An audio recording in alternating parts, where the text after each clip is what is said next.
ድምፂ ኣሜሪካ ብ22-25-31 ሜትር ባንድ ሓፂር ማዕበል ወይ ብሳተላይት ብመስመር ኢትዮሳት ይመሓላለፍ። ተወልደ ወልደ ገብርኤል ኢኻ ዋሽንግተን ዲሲ ከመይ ኣምሲኹም? ንሎሚ ዓርቢ 17 ታሕሳስ 2021 ወይ 10 ታሕሳስ 2014 ተረኛ መደብ ቂሐ ጽልሚ ተዳልዩሎም። ቅድሚኡ ግን ካብ ኢትዮጵያን ጀነቫን ዝረኸብናዮም ጸብጻባት ክህልውና ብዜና ክንጅምር ናብ ምንያ ፈርቂ دحن دمسخم زرزر زينا النهم ቤት ምክሪ ሰብኣዊ መሰላት ሕብራት መንግስታት ሎሚ ኣብ ጉዳይ ኢትዮጵያ ኣብ ዘካየደ ፍሉይ ኣኼባ ሕብረት ኤውሮጳ ሓዊሱ ነቲ ኣኼባ ዝፀውዓ ኣባል ሃገራት ኣብ ኢትዮጵያ ተፈጺሙ ዝበልኦ ሕማቕ ብርኪ ኣተሓሕዛ ሰብኣዊ መሰላት ዘጻሪ ዘይሸራዊ ጉጅለ ንኽቐውም ሓቲተን። ወኪላት ሃገራት ኣፍሪቃ ብወገኖም ኣብ ልዕሊ ኢትዮጵያ ኣኼባ ምጽውዕ ተቃዊሞም ሕብረት ኣፍሪቃ ነቲ ጸገም ንምፍታሕ ዝገብሮ ዘሎ ጻዕሪ ንኽኽበር ሓቲቶም ኣለዉ። ኣብ ጄኔቫ ዝተካየደ ፍሉይ ኣኼባ ስዒቡ መግለጺ ዘውፅአ ኮሚሽን ሰብኣዊ መሰላት ኢትዮጵያ እቲ ቤት ምክሪ ምስቲ ኮሚሽን ተሓባቢሩ ዘካየዶ ምርመራ እናሃለወ ኣብ ተመሳሳሊ ግዜ ዝተፈጸሙ ምግሃሳት ንምምርማር ካልእ ጉጅለ ሙቃም ዘየድሊ እዩ ክብል ተቃውምኡ ኣስሚዕሎ ብመሰረት ካብ ክፍሊ ኣምሓርኛ ስመኝሽ የቆየ ዘዳለወቶ ጸብጻብ ሓይልታት ሕወሓት ንከተማ ደሴ ተቆጻጺሮምሉ ኣብ ዝነበረ እዋን ኣብታ ከተማ ኣብ ልዕሊ ዝርከቡ ታሪኻውን መስሕባት ቱሪስትን ዝኾኑ ቦታታት ዓብይ ዕንወትን ዘረፋን ኣውሪዶም ክብል ናይ ከተማ ደሴ መምርሒ ባህልን ቱሪዝምን ገሊጹ። ብፍላይ ኣብ ትኽልል ብሕታውን ፈላማይን ኣብ ዝኾነ ሚውዚየም ደሴ ዝርከቡ መንፈሳዊ ታሪኻውን ባህላውን ተንቀሳቐስቲ ሓድግታት ተዘሪፎም ሓድግታት ብኩዕታ ዝተረኽቡ ጥንታዊ ናይ መገልገሊ ናውትን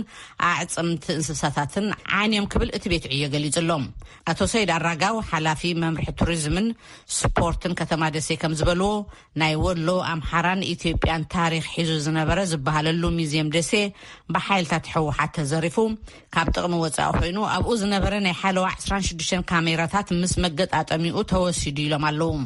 ሓይልታት ሕወሓት ብምጥሓስ ሰብኣዊ መሰላት ኮነ ዕንወት ንብረት ንዝቐርቦም ተመሳሳሊ ክስታት ቅድሚ ሎሚ ኣሉታ ሂቦሙሉ እዮም። እዚ ሬድዮ ድምፂ ኣሜሪካ እዩ። ኣብዚ ኣብ ዩናይትድ ስቴትስ ወረዳ ኣብያተ ትምህርቲ ከተማ ሎስ አንጀለስ ካሊፎርኒያ ክታበት ኮቪድ-19 ንኽኽተቡ ከም ግዴታ በቲ ወረዳ ንዝተመሓላለፈ መምርሒ ብምንጻግ ኣይንኽተብን ስለ ዝበሉ ዳርጋ 500 ሰራሕተኛታት ካብ ስርሖም ኣባሪሩ። እዚ ኣብ ዩናይትድ ስቴትስ ብደረጃ ዕቤቱ ካልኣይ ዝኾነ ወረዳ ትምህርቲ ናብዚ ውሳኔ ዝበጽሐ ኣብ መጀመርታ ወርሒ ታሕሳስ እዩ። ነቲ ውሳኔ ንምሕላፍ ቀሊል ከም ዘይነበረውን ከባቢያዊ ወኪላት ገሊጾም ኣለዉ። እቶም ዝተባረሩ ሰራሕተኛታት ካብ ፍርቂ ወርሒ ጥቅምቲ ጀሚሮም ከይተኸፍሎም ኣብ ዕርፍቲ እዮም ጸኒሖም። እዚ ሬድዮ ድምፂ ኣሜሪካ እዩ። ቻይናን ሩስያን ንዩናይትድ ስቴትስ ንምውድዳር ኣብ ቴክኖሎጂ ጂፒኤስን ስርዓተ ሳተላይት ኤውሮጳዊ ጋሊሌዮን ክትሓባበራ ጀሚረን ኣለዋ። እዚ ሓደ ካብቲ ሞስኮን ቤጂንን ኣብ ዓለማዊ ጸጥታ ዓብይ ሳዕቤን ክህልዎ ዝኽእል ወተሃደራዊ ምትእስሳር ንምግባር ዝስዕብኦ ዘለዋ መንገዲ ኣብነት ይብሉ ተንተንቲ።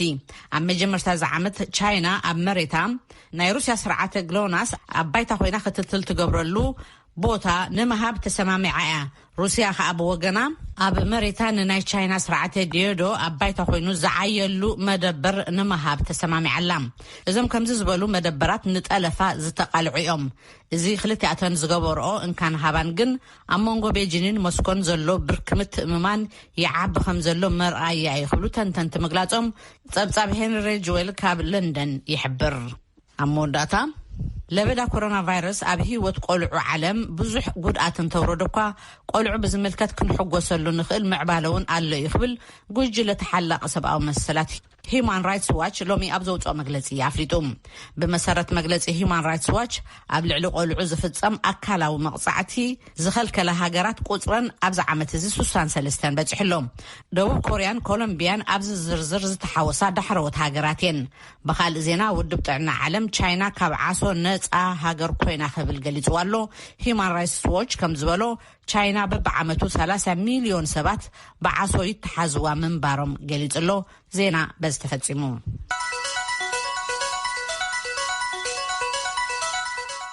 እዚ ድምፂ ኣሜሪካ እዩ። ዜና ክሰምዑ ጸኒሕኩም ካብ ምንያ ኣፍወርቂ ክንሓልፍ وكلنا ملقيتا أصبها زلأخوة صبصابالو كاب مقالة نابو خبلكم ኣብ ክልል ትግራይ ብህወሓት ኣብ ዝምራሕ ምምሕዳር ዝተጣየሸ ቤት ጽሕፈት ዝምድናታት ትግራይ ተባሂሉ ዝተሰየመ ቤት ዕዮ ኣብ ዘውፅኦ መግለጺ ትማሊ ኣብ ከተማ አላማጣ 6 ግዜ ብነፈርቱ ግን ሰብ አልባ ነፋሪት ወይ ድማ ድሮን መጥቃዕቲ ተፈጺሙ ኢሉ ኣብ ዕዳጋ ከተማ አላማጣን ኣብ ሆቴልን ብዝተፈጸመ ደብዳብ ዛጊድ 28 ሰባት ከም ዝሞቱን 76 ሰባት እውን ከም ዝቆሰሉ ተሓቢሩሎም መስኻኽር ዓይን ድማ ቁጥሪ ዝሞቱ ክውስኽ ከም ዝኽእልን ቁስላት ንሕክምና ናብ ዓይደር ሪፈራል ሆስፒታል ይመጹ ከም ዘለው ድማ ሓቢሮም በት መጥቃዕቲ ንብረት እውን ከም ዝዓነወ ተሓቢሩ እዩ እቲ ዝወፀ መግለጺ እቲ ደብዳብ ዝተኻየደ ውድብ ሕቡራት መንግስታት ኣብ ጉዳይ ሰብኣዊ መሰል ኢትዮጵያ ጸሚቱ ፍሉይ ኣኼባ ኣብ ዝጸውዐሉ እዋን ዝተፈጸመ ተግባር ኢሉ ኣብ ትግራይ ኣብ ዝተፈላለዩ እዋናት ብሓይሊ ኣየር ኢትዮጵያ ተደጋጋሚ ደብዳብ ብምክያድ ኣብ ልዕሊ ንጹሃን ወገናት ሞትን መቁሰልትን የስዕብ ከም ዘሎ ብተወሳኺ ድማ መሰረተ ልምዓት ይዓነሎ ብምባል ገሊጹ እቲ መግለጺ ኣብ ልዕሊ ሰላማውያን ሰባት ይካየድ ዘሎ ደብዳብ ነፈርቲ ዓለም ለኸ ማሕበረሰብ ተግባራዊ ስጉምቲ ብምውሳድ ንመንግስቲ ኢትዮጵያን ሓገዝቱ ንዝበሎም ዓለም ለኸ መሻርክቱን ጽዕንቶ ከሕድሩ ይግባ ኢሉ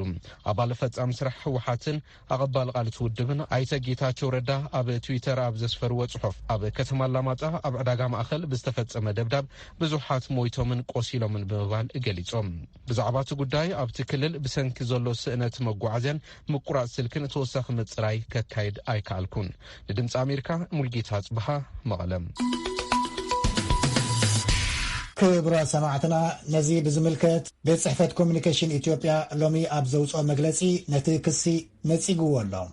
زي كم زيلنا هالوه تي دبداب درونات لومون كالسيلو خمزو على تلفزيون تقرأي عمل كتارلا كم مسرت سبصاب بتا تلفزيون بنايلو معنتي دبداب عصرت سلاموان سبا تقاتلو ملالا نزي أهاززقن دمس أمريكا بناس أمنيشي كرغبصو أيك آلن دمس أمريكا تسمع لهم كنحلف ኣብ ክልል ትግራይ ንዝተፈጸሙ ዝኸፍኡ ጥሕሰት ሰብኣዊ መሰላት ኣመልኪቱ ኣብ ዝተገብረ ሓበራዊ መርመራ ቤት ምኽሪ ሰብኣዊ መሰላት ውድብ ሕቡራት ሃገራት ኣብ ዝሃቦ ጋዜጣዊ መግለጺ ንሃገራዊ ሓይልታት ምክልኻል ኢትዮጵያ ሓዊሱ ሓይልታት ትግራይን ሓይልታት ምክልኻል ኤርትራን ብዝተፈላለየ መጠን እውን እንተኾነ ኢድ ከም ዝነበሮም ሓቢሩሎም ሰረፍ ሳህየ ዝርዝር እቲ መግለጺ ከም ዝስዕብ ከተቕርበ እያ ኮሚሽን ሰብኣዊ መሰላት ሕቡራት ሃገራት ምስ ኮሚሽን ሰብኣዊ መሰላት ኢትዮጵያ ብምዃን ኣብ ዘካየዶ ሓበራዊ መርመራ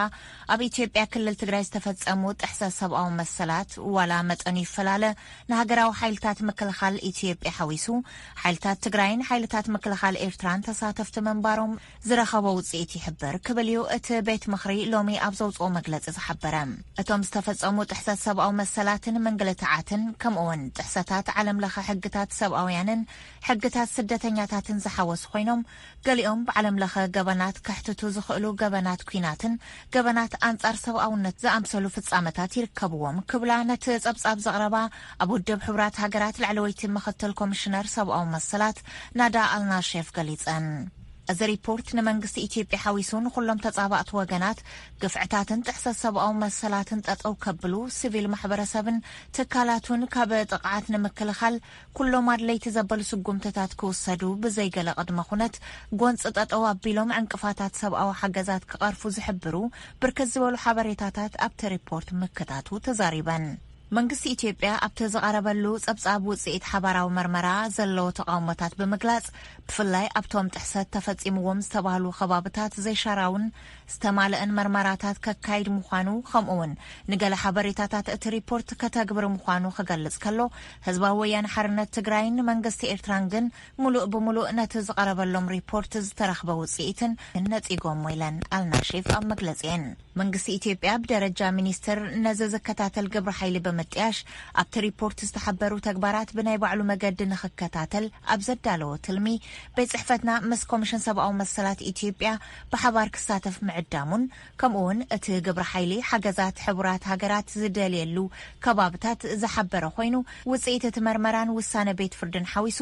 ንውድብ ሕቡራት ሃገራትን ንማሕበረሰብ ዓለም ለኸን ከፍልጥ ሓሳብ ከም ዘለዎ ሓቢሩ ኢለን እዚ ከምዚ ኢሉ እናሃለወ እቲ ኩናት ካብ ትግራይ ሰጊሩ ይቕጽል ምህላውን ቤት ጽሕፈተን መዓልታዊ ብርክት ዝበሉ ጥሕሰት ሰብኣዊ መሰላትን ግፍዕታትን ብኩሎም ተጻባእቲ ወገናት ይፍጸሙ ምህላዎም ዝሕብሩ ጸብጻባት መቕባሉ ቀጺሉሎ ኢለን بحافشات 9.4 مليون ህዝቢ ኣብ ሰሜን ኢትዮጵያ ንጸገም ውሕስና ምግቢ ተሳጢሑ ይርከብ ከም ጸብጻብ ኦቻ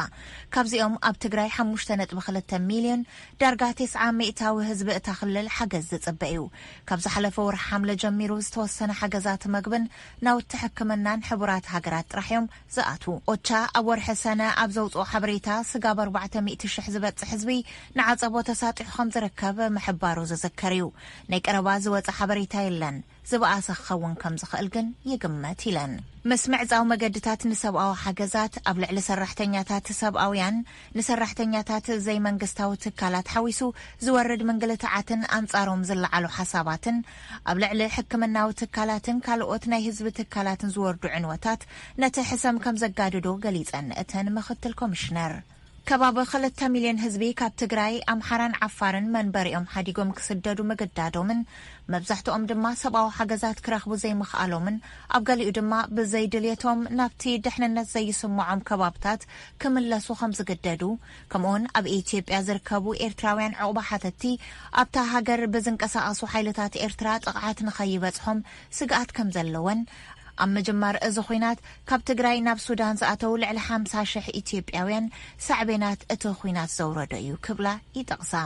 በተመሳሳሊ ሕዳር 2 ዝተኣወጀ ህጹጽ ኣዋጅ እውን ኣብታ ሃገር ቀሊል ዘይበሃል ጥሕሰት ሰብኣዊ መሰላት ክፍጸሙ መስርሕ ይኸውን ከይህሉ ከም ዝተሓሳሰበን ናዳ ኣልናሽፍ ገሊጸን መንግስቲ ኣብ ወርሒ ጉንበት 2021 ኣሸበርቲ ክብል ዝበየኖም ሕወሓትን OLN ደገፍቲ ተባሂሎም ንዝተጠርጠሩ ብጅምላ ንሰራሕተኛታት ሕቡራት ሃገራት ሓዊሱ ከም ሓበሬታ CPJ ድማ ተናኣሰ 14 ጋዜጠኛታት ምእሳሮምን መብዛሕትኦም ድማ ተወለድቲ ትግራይ ምዃኖምን እዩ ከምኡውን ኣብ ቀረባ መዓልታት ኦቻ ከም ዝሓበሮ ኣብ ኦሮሚያ ዞባ ጉጂ መስቲ ዝወፀ ህጹጽ ኣዋጅ ተኣሳሲሩ ን4 ደቂ ኣንስትዮ ሓዊሱ 83 ሰባት ምእሳሮም ኣብ ዝሓለፈ ሰሙን 8-9 ታሕሳስ ድማ 1,500 ሰባት መብዛሕትኦም ተወለድቲ ትግራይን ጉምዝን ዝርከብዎም ኣብ ኣሶሳ ቤንሻንጉል ጉምዝ ምእሳሮም ሓቢሩ ካብቲ ጅምላ ማእሰርተ ዝተፈትሑ እንተሃለው እውን ሕዝውን ግን ንትሽዓተ ኣባላት ውድብ ሕቡራት ሃገራት ሓዊሱ ካብ 5,000 ስጋብ 7,000 ሰባት ኣብ ትሕቲ ቀይዲ ከም ዝርከቡ እዩ እቲ መግለጺ ዝሓበረ ከምኡውን ኣብ ዝተፈላለዩ እዋናት ኣብ ፌስቡክን ትዊተርን ሓዊሱ ዝቃልዑ ዘረባታትን ጽሑፋትን ኣብ ተወለድቲ ትግራይን ኦሮሞን ጽላኣት ዝሰብኩ ካብ ምዃኖም ሓሊፎም ዓመጻትን ምግላላትን ክፍጠር ዘተባብዑ እዮም እዚኦም ካብ ኢትዮጵያ ሓሊፎም ኣብቲ ዞባውን ሓደጋ ክህልዎም ይኽእል እዩ ክብላ ጥንቃቐ ክግበረሎም ሓቢረን ኣብ መወዳእታ እተን ምክትል ኮሚሽነር ብኩሎም ተጻባእቲ ወገናት ዝውሰዱ ዘለው ናብ ሲቪል ህዝቢ ዘነጻጸሩ ስጉምትታት ጠጠው ከብሉን ጥሕሰት ሰብኣዊ መሰላት ንምእላይ ቅልጡፍ ምላሽ ክውሰዱ ዝሕብሩ ከም ሰራሕተኛታት ሰብኣዊ ሓገዛት ዝንቀሳቐሱሎም ከባብታት ውሕሳት ክኾኑን አንጻሮም ዝግበሩ መንቀሳቐሳት ብኩሎም ክንጸጉ ምእንተ እቲ ዝህሰ ዘሎ ህዝቢ ክብሉ ተጻብኦታቶም ጠጠው ኣቢሎም ናብ ዘተኽምለሱ መንግስቲ እውን ነቲ ዝኣተወ ቃል ከተግብርን ካብቲ ሪፖርት ዝተዋህብዎ ምኽሪ ሓሳባት ብምትግባር ፈጸምቲ ጥሕሰት ሰብኣዊ መሰላት ናብ ሕጊ ከቕርብን ዘድሊ ሓገዝ ንምግባር ቤት ጽሕፈተን ድልው ምዃኑ ገሊጸን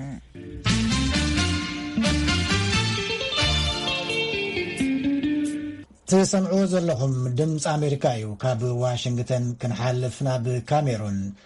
ብመሰረት ጸብጻብ ላዕለዋይ ኮሚሽን ስደተኛታት ሕቡራት ሃገራት ብሰንኪ ኮማዊ ግጭት ካብ ካሜሩን ናብ ጎረቤት ሃገር ጫድ ሃዲሞም ዝተዓቀቡ ዜጋታት 85,000 በፂሕሎም መንግስቲ ካሜሩን ዜጋታቱ ካብ ጫድ ንምምላስ ልኡኽ ሰዲዱሎ ወኪል ድምፂ ኣሜሪካ ዋኪ ኤድዊን ካይን ድንዛካ ካብ ያውንደ ካሜሩን ንዘዳለወ ጸብጻብ ኣብርሃም ተስፋ ልኡል ተርጊምዎ ኣሎ ንንባብ ናብ ገብረ መድህን ላዕለዋይ ኮሚሽን ስደተኛታት ሕቡራት መንግስታት UNHCR ከም ዝጸብጸቦ ኣብ ዝወርሒ እዚ ጥራይ ኣስታት 10,000 ዝበጽሑ ዜጋታት ካሜሩን ብሰንኪ ኣብ መንጎ ጓሶትን ገፈፍቲ ዓሳን ዝተለዓለ ግጭት ናብ ጎረቤት ሃገር ቻድ ሃዲሞም ኣለው ካልኦት 15,000 ዝበጽሑ ድማ ኣብ ውሕስ ዝተባሃለ ዓድታት ካሜሩን ተዓቂቦም ኣለው እቲ ግጭት ቅድሚ 2 ሰሙን ኣቢሉ ኣብ ኦሎምሲያ ዝተባሃለ ዓዲ ኣብ መንጎ ኣዕራብ ጓሶት ከፍትን ገፈፍቲ ዓሳን ተወልዲዑ ብመሰረት ጸብጻብ መንግስቲ ካሜሩን ብሰንኪ እቲ ግጭት ዘራእቲ ተቃጺሉ ህዝቢ ተመዛቢሉን ከብቲ ተቃቲለን ተዘሚተንን ወኪል ኮሚሽን ስደተኛታት ሕቡራት መንግስታት ኣብ ካሜሩን ዝኾነ ፓፕ ኬይስ ማሲላ ንድምፂ ኣሜሪካ ከም ዝክብል ሓቢሩ We are on the emergency mode, openly declared from headquarters, so we create a coordination. ኣብ ህጹጽ ናይ ሓደጋ እዋን ኢና ንርከብ ምስ በበይነን ናጻናይ ግብረ ሰናይ ማሕበራትን ከምኒ ፕሮግራም ምግቢ ዓለም ዩኒሴፍ ኮሚቴ ቀይሕ መስቀልን ካልኦት ዝኣመሰላት ትካላት ኮይንና ክነተሓባብርን ንሰብኣዊ ሓገዛት ዝኸውን ገንዘብ ክነዋጽን ኣብ መስርሕ ኣለና ኢሉ ኣብ ኢንጅሚና ቻድ ኣመሓዳሪ ከባቢ 7 ዝኾነ መሐማድ ከሪስቶሳለ ከም ዝገለጸውን ወታደራዊ መሰጋገር መንግስቲ ቻድ ህዝቢ ነቶም ካብ ኩናት ዝሃድሙ ዘለዉ ጽቡቕ ክቕበሎም መምርሒ ከም ዝሃበ ይንገር ምስ ኣካላት ሕቡራት መንግስታት ብምዃኑ እውን ዘድሊ ቀረባትን መሰረታዊ ጠለባትን ኣብ ምምላእ ከም ዝርከቡ ሓቢሩ ወሲኹ እቲ ኣመሓዳሪ መታን እቲ ግጭት እውን ኣብ ቻድ ከይቕጽልዎ እቶም ሃዲሞም ዝመፁ ተፈልዮም ይቕመጡለዉ ነቶም ሃዲሞም ኣብ ጎረቤት ሃገር ተዓቂቦም ዘለዉ ዜጋታቱ ንምሕጋዝ መንግስቲ ካሜሮን ኣብ ሰሙን እዚ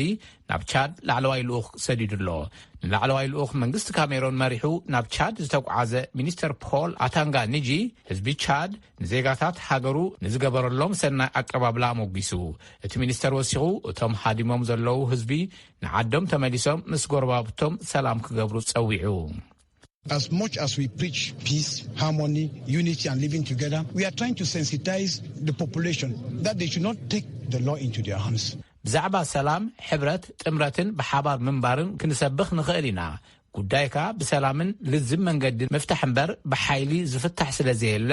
ፀገም ምሰጋጥም እውን ናብ ዝምልከቶም ሓለፍቲ ብምቕራብ ጉዳይና ክንሪኦ ጽቡቕ እዩ ገለ ሓረስቶት ወይ ጓሶት መሬት መግሃጫ ተጠቒሞም ኢልካ ክትቐትልን ክትዘምትን ምፍታን ኣብ ሕጋዊ ስርዓት ቦታ የብሉን እዩ ዝበለ ሚኒስተር ኒጂ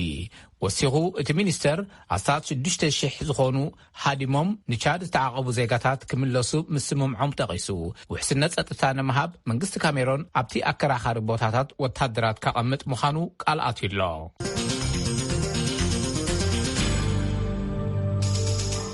ድምፂ ኣሜሪካ ኢኹም ትሰምዑ ዘለኹም ክቡራት ሰማዕትና እምበኣርከስ ናብ ተረኛ መደብ ቅሐ ጽልሚ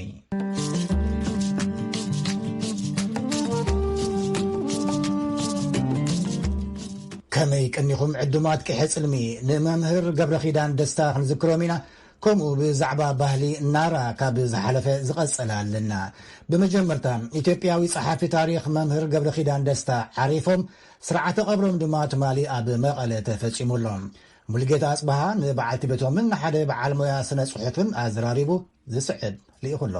7 ታሕሳስ 1930 ዓ.ም ኣብ ክልል ትግራይ ዛና ኣብ ዝበሃል ከባቢ ተወሊዶም መምህር ገብረ ኪዳን ደስታ ኣብ ግዜ ቁልዕነቶም ትምህርቲ ቤተ ክህነት ጀሚሮም ኣብ ከባቢኦምን ናብ ጎንደር እውን ብምኻድዮም ተማሂሮም ታሪኽ ህይወት መምህር ገብረ ኪዳን ደስታ ይስንድ ዘሎ መምህር ጋዜጠኝነትን ስነ ጽሑፍን ዝኾነ ደበሳይ ተኽለሙዝ ንድምፂ ኣሜሪካ ከም ዝሓብሩ ወዲ 20 ዓመት ኮይኖም እዮም ናብ ስሩዕ ቤት ትምህርቲ ዝኣተው ኣብቲ ግዜ እውን ግጥሚ ብምጽሓፍ ይልለዩ ምንባሮም ሓቢሩ ኣብ እንዳስላሴ ሽረ ከባቢ ይማህር ነይሩ ኣብ 2 ዓመት ውሽጢ ክሳብ ሻድሻይ ዘሎ ትምህርቲ ወዲኡ ኣብቲ ዋንሱ እቶም ኣብ ቀዳማይ ብርኪ ዘምህርዎ ዝነበሩ መምህራን ኣምህርዎ እንትበሃል ተለዉ ኣዝዩ ከመይ ጌርና ነምህሮ ልዕሌና ኮ እዩ ዝብሉ ዝነበሩ ምዃኖም ገሊኦም ረኺቦ እውን ዘዘራረብክዎም ኣለዉ ግጥሚ ካብ ንእሽተይ ጀሚሩ ግጥሚ ስነ ጽሑፍን ዝፈቱ ምዃኑ ሓደ በዓል ሓደ ጽቡቕ ግጥሚ ኣቕሪቡ በቲ ዘቕረቦ ግጥሚ ምኽንያት ካብ ሓደ ክፍሊ ናብ ሓደ ክፍሊ ክሓልፍ እቶም ሽዑ ኣውራጃ ማሕዳር ዝነበሩ ኮረኔል በቀለ ዝበሃሉ ኣዚዞም ብሽልማት መልክዕ ሓደ ክፍሊ ከይተረፈስ ሓሊፉ እዩ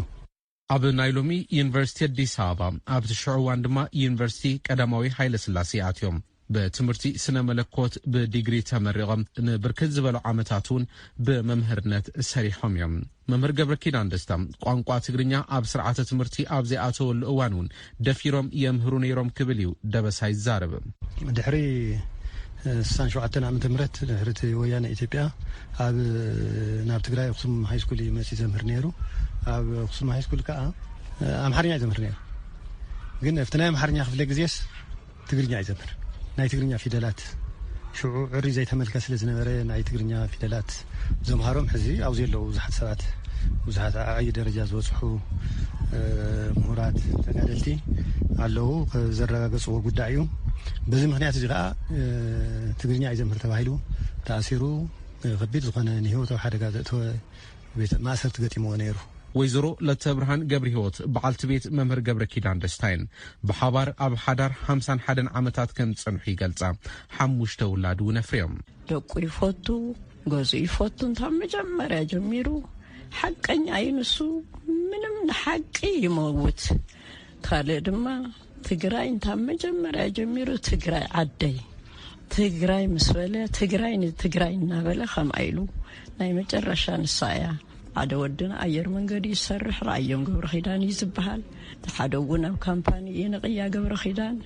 ታጓልና ወነላ ወይን ትግራይ ገብረ ኺዳን ሓደ ወድና ወሱር መሰል ገብረ ኺዳን ሱር መሰል ወዳይ አነ መርሃው እየዝውለይ ለየኔረ በረኻኔሩ መስመጽ ስለተወለደ መርሃው ጽቦ እንዲዩ ግን ሱር መሰል ንምንታ አይሱር ሱር ታማይ ማይሱር ንሰት የላ ዝነበረት ቦታያ ስለዚህ መሰለይ ማለት ያ መሰልና ላይ ዛሬው ሱር መሰል ይልዎ ተቦኽሩ ወድና ድማ ኢዛና ገብረ ኺዳን ይባሃል ኣብ አሜሪካ ይዘሎን ሱቡኒ ታሪኽ ይዘምህሮም መምህር ገብረ ኪዳን ኣብ ቤቶም ባህልን ቋንቋን ትግራይ ንደቆም ምልላይ ብዕቱብ ይሰርሑ ከም ዝነበሩም በዓልቲ ቤቶም ዝገልጻ ንደቁ ታም ጀመረ ጀሚረን ምሳሌ ደቅና አጋጣሚ ኮይኑ አዲስ አበባ የማዓቢም ሕዚ ኣብዛ ገዛ እንትርፍ ትግርኛ ደጊኹም ተዛረቡ ተደሊኹም አምሓርኛ ተደሊኹም እንግሊዘኛ ወንትውስኹሉ ታ ትግርኛ ግን ታ ቋንቋኹም ከተጥፉ ወይብልኩም ማዘር ታንግ ከተጥፉ ይብልኩም ቋንቋ ባህሎም ከምዚ እዩ ወላ ጽውጽዋይ ትግርኛ ነበረና በለ ሁሉ ይርዶም ይነሩ ሕጂ ምሳሌ ወይን ጋዜጣ እንተንብቡ እንተለው አዲስ አበባ የማዓቢም ፐርፌክት ዘንብቡዎ በደንብ ገረም ዘንብቡዎ በደንብ ይገልጹ በደንብ ያንብቡ መምህር ገብረ ኪዳን ኣብ ታሪኽ ባህልን ስነ ጽሑፍን ጠመተ ዝገበሩ 5 መጽሓፍቲ ጽሒፎም እዮም ታሪኽ መርሚሮም ብዕምቆትን ብድፍረትን ይጽሕፉ ነይሮም ይብል እደበሳይ መቐለት መሰረታት ትግርኛ ጽውጽዋይ ትግርኛ የትግራይ ህዝብ ትግልና የትምክህተኞች ሴራ ከትላንት እስከ ዛሬ አጼ ዮሐንስን አንጻር ባዕዳ ወራረን አጼ ምኒልክና አጼ ዮሐንስ በኢትዮጵያ ታሪክ መነጽር ዝብሉ 5 መጽሐፍቲ ኣብ ቋንቋ ኣብ ባህሊ ኣብ ስነ ቃል ኣብ ታሪኽ ትግራይን ተሃገርን ተጋሩ ኣብ ምክልኻል ባዕዳ ወራር ዝገበርዎ ተሳትፎን ዘይትካተራን ዝምልከት ብዝርዝር ተጻሒፉ ተዘርጊሑ ብዙሓት ሰባት ድማ በዚ ተሃኒጾም ይርከቡ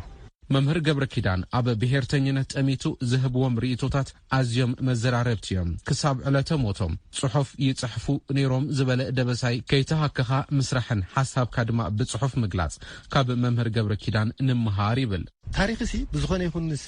ብልስሉስ ቋንቋ ክዳራረ ዘለዎ ኢሉ ይኣምንን ታሪኽ ከም ዘለዎ ክእመጥ ኣለዎ ኢሉ ይዛምን ምእንተ ፖለቲካልካስ ታሪኽ ክልወጥ ኣለዎ ኢሉ ኣይወስድን ናይ ትግራይ ብሄርተኝነት ሓያል ብሄራዊ ስምዒት ምስ ናይ ኢትዮጵያ ገዛእ ዝነበረ ናይ ፖለቲካ ተሓሳስባ እንተዘይ ተነጻጺሩ በይኑ ታሪኽ ትግራይ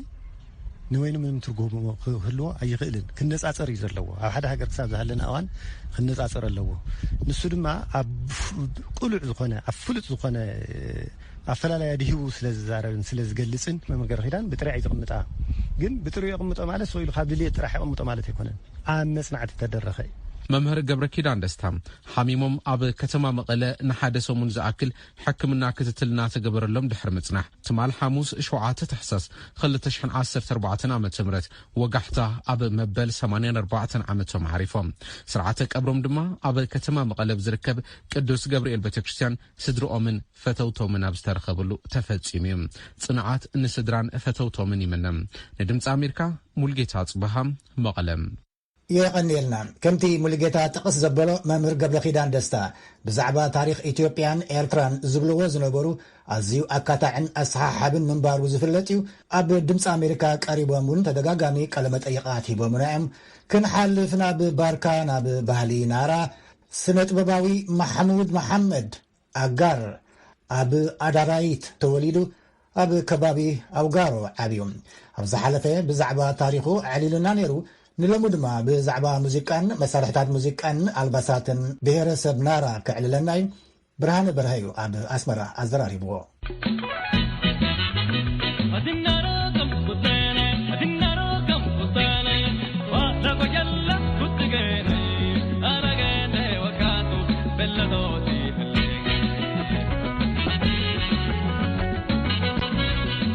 زمان أبصرحات كمان يزحق زكاة تتصرح عينة درفتاتك أبنتاي زتكوري هاجراو بزه دريبي هاجراو درفي أبناي درست بالي كقرب فتني زبده زي ما تات أب هلاوين دي تجاني فقراوي بحلاو خمسة مرة هاجرها قد ما هجي أنا أبدا هرتي مجمع بعلي مالتي بس داود آدم وشوش بزه قد مثل هنا عمرنا آدم فايد أمر المسوون صراحة سريه من سبال محمود موسى ود موسى قد مدات ممر إسحاق يوسف أستاذ فكي محمد فكي أب زيما أنا ولا يقبرن دي يمانا إيدي حكاش أب زيما تاتناتي أتوبرهانا وبالد بلينيو كاوغن توماس مدهاني موسى ود السودان حنتي وناندلي تقول هرمت ناينارا إحنا ما بقتنا دا وناندلي ما بقتنا نارا ماتي وناندلي إشي بدابي ونايندلا شبدا إذا وناندلي شبدوبي كم جاءت خينيرا فركيرجي ده صنعو كمبركيرجي ورك صنعو وناندلي شبدوبي نهزبي أساسا إيسا ود غرزغير إيسا زي ما كمزان الله مسبركو نهزبيو نتاكن قبرنا خير مسبركو متيو أب استديو ماتي مستوماس مدهاني سرستينا خوفنا وناندلي شبدابي ونايندلا شبدا إذا بخمسة خير دايلني بخمسة كيايرواتا زيما جزا زيما زها نهزبيو كم زي أرنجز قبركن إيسا ود غريو كالوتون الله أبتي درفت طريقه تلهيت من قصة أسات نسب صحابي مو كم من تايسك حرمتات نينارا حفشاوي أبزاول كي أبدم سراولنا دعوي أبقى ساعتين هاتي سلاح ما تقول خيرين قوله فيش قبل بيني هدي وني ناي نفسها ويكاتوه وي بكا يزبل أني مزوها كل أين تمام لأنني بكا ياتوني بكا تاجمها زي كل زجبرو تنهجي كمان من سير زنا نحنت ولا بسيف قطامي بلينره ولا أني أي تردانين جزء كابو نتاتيو يا ببهرة نارا كندي ناي موسيقى حرمت ويكا كنيتي زلوا انت يبهر تي حرمتات بزهيو أبت تصحف كاب حمسان كلتي كاب كهساي قبل بدي رخيبه كاو خاب ممر داود آدم فيش رخيبه دي بس هناي بزه هندي هنا أنت كم هو دي الله كن حق أمي أبتي ورقة زير هبكو قلة أنا أزا لا فيديو كاب أدي حدم تير لي كاب تكودا كاب غني نيو مالتي كاو حدم تير لي فولي هرمتي جي أنا كسر حلو مدلني إذن بالو كاب تيم دي أسوي زبل أني كاب أبتي هرمتات هنا هجي أبتوشنا أب أربعة قبيلة تات فلان سو عندنا كويتا أبناتهم بزه هرمت اللهم سانتورتا أبوشتهم كا فولي هرمت بزه اللهم هجر كما نارا مقرأي كم مالتي تنفلت عزب على هرمتات سكي قلة تقص بلالك أب مرأة هجي قوال كتل أنا نقول لا وناندليات حرشة خبرها تحيا كيدون عدهم لسون كله كم بكم يهرم إذا أنتوا أب هلكم تسمع خيو الناسي كبر وانا لو سات هرم لوان سي دبهال كبر لنا سي من كما هذون ولا يكون تساسون كل عد كيرو بشو كبساسة سنيات هرم كاب ثلاثة سات من كاب إسرائيل واتن لالي مالتي والله خمسة أغانينو خيولوني سي كتساسين تدا حديركا نغو دميم شنو سي حيالي كابتن كورتا أني تفضل سبي سيها هجلو سي إنده سأسام كلها كولا أنت بدامتك أشا نخبينا دون هنا أشا تبلوها كم كنا خيط بعض خيط حد سبيو نظره تميدا خيط ورد مال كنديتين دبحالنا كنديتين هجي كم ذي ساعات 4 خواجة تاتي زهرام كنديتين بزيادة كنديتين مرأوي أبقول قول نحن أوتينا عندنا نخدنا مرأوي وديك تسن كله بوناندرة تفاني شوكم لا سمعلو كنديتين سب حد ساسي كنديتين ساسو مالتي بحاله موسيقى مسارح تات كنتين تاعهم تقام هنا بزيادة خبرنا نتكلم عن هذا مالتي هنونا كان تكملنا أود حرام كرار إخوانكم نتيان زي ما تاتي دامبر مسونكو ربما مالتي ببداية تفلتي جن أبنارانا بتامين صوتو هنونا إذن سرسكسيدلو زي أبانا وانا سلام سبكبت بفلاي سباباجي بفلي مزهر مهانوناي كور ذكريات حرم سباي إذا سدراي بو من الباسكي بفلي تذكر درفي الله بزوج زي درفاني إذا بحر دبي ولا كسافجة أبزخد كوا نأخذ درف تسلني بحر دبي أجيلي وبحر دبي أجيلي جدي سولونغومبا وجديد كملونغولي كبروس أنا نفسي كنينو أمانة بنقلا